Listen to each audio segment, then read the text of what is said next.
Let's talk. I know that a lot of people that watch this show aren't the phone-in dons.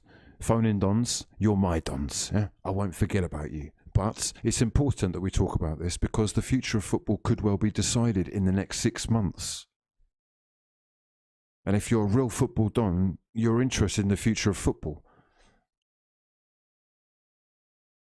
Let me know where you think that these two will end up.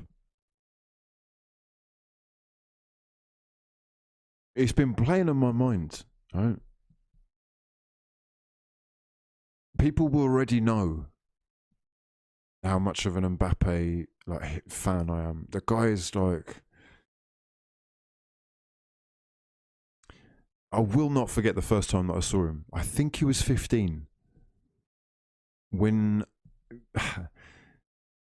you listen to football YouTubers, right? When you listen to football YouTubers, you are more often than not listening to dons who grew up playing FIFA and then, because that was the thing, have ended up in football, or because they've realised there's peas in this, they've jumped on board. They used to talk about music and shoes, yeah?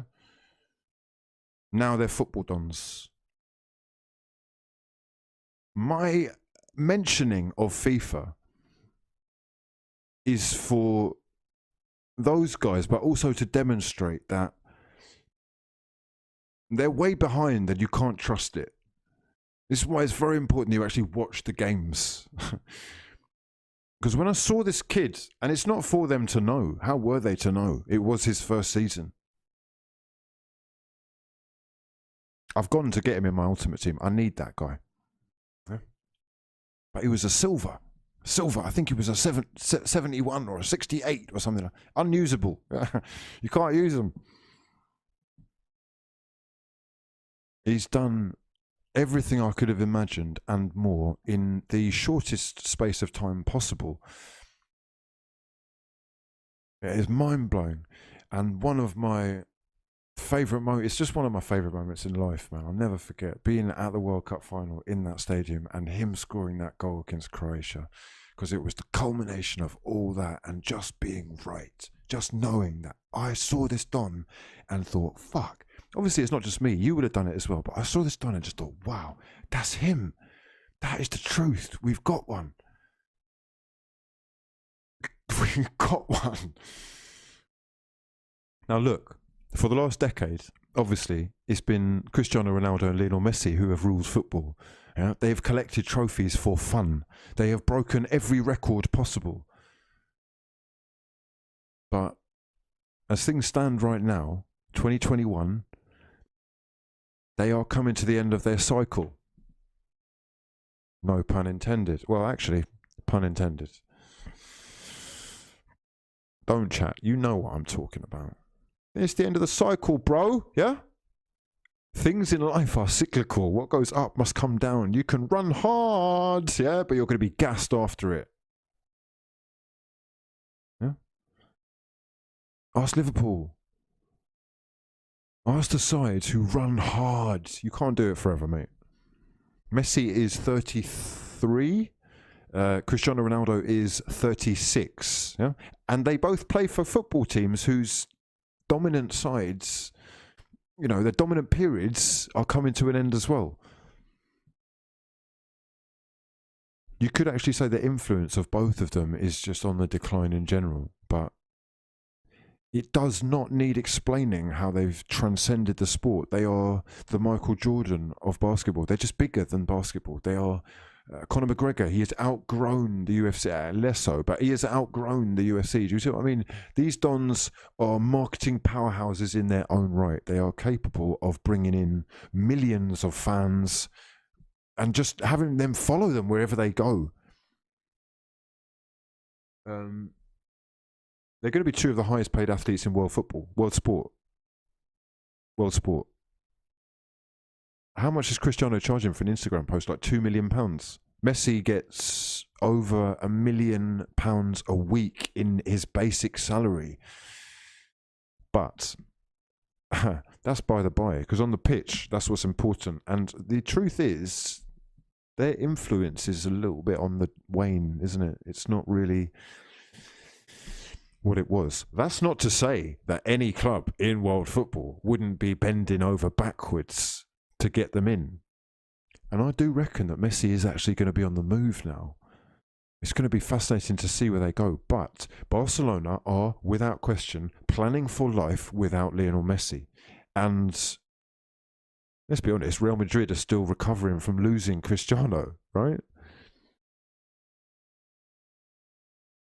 He's not going to go on forever either. Juventus know that. Even from United, they've signed Cavani on loan, but he's getting on himself. City have got Aguero, but he's going to leave and he's been on his last legs for a minute.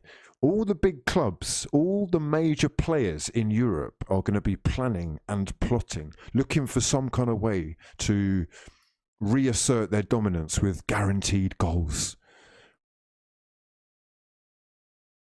And this is the most competitive era in professional football ever. Financially, there are now a number of players who are capable of getting involved. So who is up next? Who is the one who's going to be able to shine for the next 10 years? Who is going to be able to score at the fucking phenomenal rate that Messi and Cristiano have consistently for so long? Because as we speak, the only two players in world football who are actually worthy of entering this conversation, you're looking at them. Take me out of the picture. It's not me. I'm not one of them. Yeah. And as it so happens, both of their futures could be decided in the next 6 months to a year. That, for any real football fan, is an incredibly exciting prospect. So let's look at both of them. All right, let's look at both of them. Kylian Mbappe, what has he achieved in France? He's won the league with Monaco. He has won the quadruple with PSG. He's been top scorer in Ligue 1. He's been player of the season and a whole number of other trophies and awards that I just don't even know. He's basically done it all. For his age, the rate at which Mbappe is scoring is it's truly phenomenal. It is truly phenomenal. And if you watch Ligue 1, he does disappear a lot, bro. He goes missing a lot. He's not always on top form, but he is capable of these incredible moments. And for his age, at 22, in European competition alone, he is completely outdoing Cristiano Ronaldo, Messi, even R9 by quite some distance.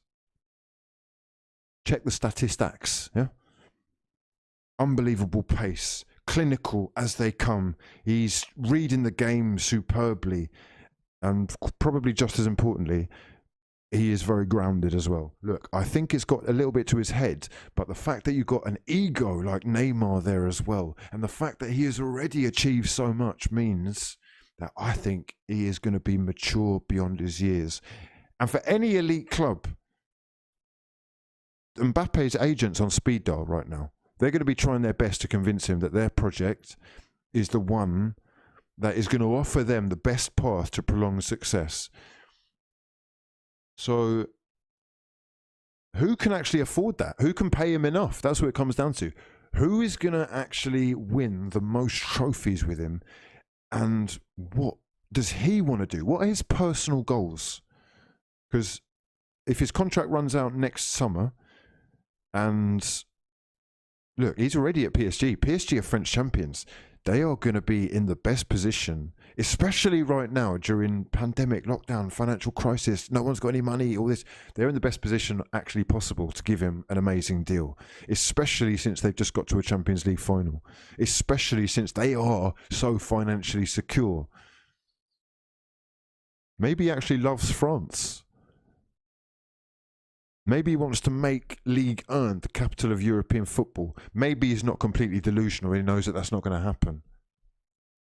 On the flip side, hopefully for us, maybe he's got aspirations to play in another league. Maybe he's actually excited by the challenge of not only being successful on foreign soil, but also in becoming a marketing powerhouse. Yeah, that's what he needs to do to really get to the next level, I reckon. To become a marketing powerhouse on the level of Cristiano, because right now he's nowhere near. And exactly the same can be said for Erling Haaland. Haaland will focus on now another player who I'm actually in love with. He's just unbelievable. He's an unreal player. I'm hearing people saying he's a tapping merchant. I'm just blown away by how little you watch football, bro, and how willing you are to expose yourself on a broadcasting platform. It's sensational. It really is. If a top club is looking for an elite goal scorer to play up top for their side for the next 10 years, Haaland is, with Mbappe, the clear front runner. And his future, again, is going to be decided in the next few months because his agent, Mino Raiola, he's gone on record as saying he wants to go at the end of the season.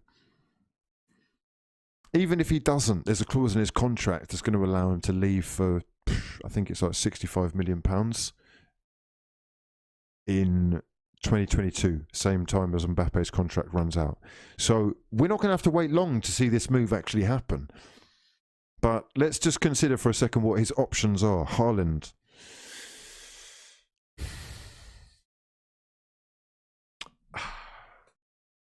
Who, again, someone has actually said in the chat, is a tapping merchant. I cannot buy into dons who don't understand football. You are looking at one of the most physically blessed players in European football. For strikers, there aren't many dons who are able to get that much acceleration, that much pace, that much power into their speed, their running, being that tall. His reading and understanding of the game is next level. He's outgrown Dortmund already, lads. He's outgrown Dortmund. Dortmund are not good enough for this don. I'm sorry, they're not. They're in fifth. I think they're fifth or sixth even. I can't even remember. They're irrelevant. 39 points from like 28 games. You're at least 12 points off the lead. He's got to go as soon as possible. The strength that this kid has is actually frightening. And for defenders who try and challenge him, they often actually get broken in the process. The goals that he is scoring, fucking hell, man. God. I'm telling you, this kid is 1 in a million. And his goal scoring record right now is actually outdoing Mbappe, who I've already told you is surpassing the likes of R9. This is why I'm so excited about this. This is why we're rambling on about both of these guys, because the clubs that can afford to pay Haaland and also are going to offer the same level of success that would be expected, they are hard to come by. And this is, look, it's a perfect opportunity for one of the big players. Like, look at a Barcelona. I know that this probably doesn't look like it's the favourite right now. Or a Real Madrid. You actually have the opportunity here to play your way into the top spot for the foreseeable future, because here's the real deal. City are obvious candidates for both of them, especially for Haaland. And look, while their dominance is clear for all to see in the Premier League, the way that they've fallen short in the Champions League, Mbappe or Haaland could be the difference maker for them. Real Madrid haven't replaced Cristiano Ronaldo, we've said that, but they should be trying to sell a dream to Mbappe, because he's been dreaming of emulating his idol since he was a kid. I don't know whether Haaland would actually fancy playing for Real Madrid, though. Would he play for a side, and a manager especially, where his Norwegian teammate, Martin Odegaard, has struggled to hold down a place and had to go out on loan? I'm not convinced that he'd be sold by that. Is Mbappe going to want to play for a Barcelona side who are probably going to be losing Lionel Messi, and they haven't been a serious threat in Europe for a minute?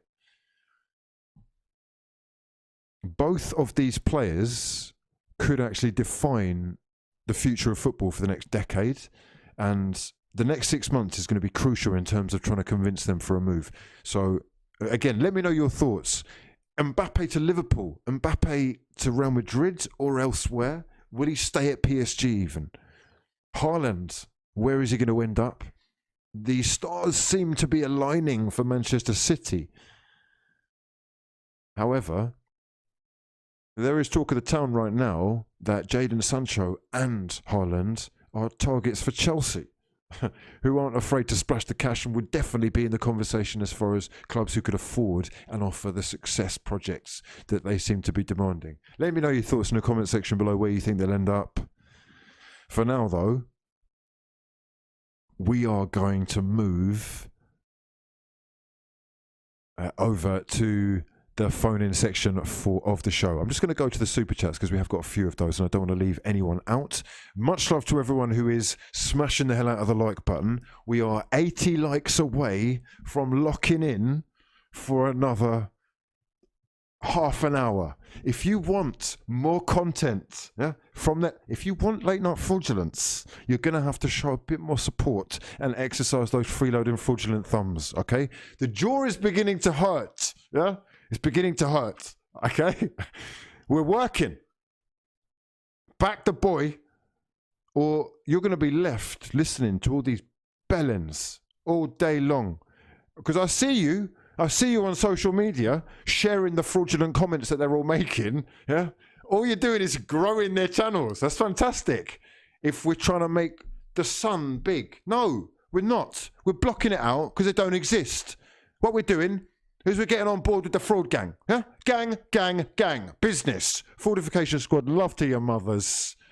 I see you. Well done. Just like that. Just like that. It wasn't that difficult, was it? Huh? Okay. Taylor Scott says, let's talk Scottish football, lad. Taylor, if you do want to get onto the phone, you're more than welcome. We'll talk about whatever you want. Ryan, much love for getting involved. He says, if City get Haaland, the Premier League is done for as long as he's there. I'd say it's debatable. If Haaland chooses a club, it's debatable whether that club won't win the title immediately. I'm telling you, lads, special, special talent. Do you know what's devastating? I'm talking to my friend Marius recently about this. Norway haven't qualified for the Euros, and we have been robbed of him in a fantastic position. His understanding with Odegaard is something that I encourage people to go and look at. Go and search it on YouTube, Haaland and Odegaard together. Football dons, two left-footed. Yeah? Yeah? Okay. Yes. Two left-footed dons working the magic. Understanding the angles. Seeing each other's runs. What happens is Haaland makes the run. He points to where he wants it a good 5-6 seconds, yeah, before Odegaard's released a pass. We've got synchronization, yeah? We've got telekinesis. Oh, it's beautiful to watch. If they were smart, Real Madrid would be doing their utmost to convince Odegaard to come back, get out of the arse, plug yourself out of the arse, yeah? Lube up, plug out, right? Slide it out. Slot back into the Real Madrid system. Let's get Haaland over. Linking, yeah? We're gelling the linking. Norwegian links. Norwegian gel. Norwegian gel. What the fuck? But they don't have a clue, clearly, because they're shipping him out. They're not thinking clearly. Maybe they know something that we don't. Maybe it's already a done deal. Anyhow,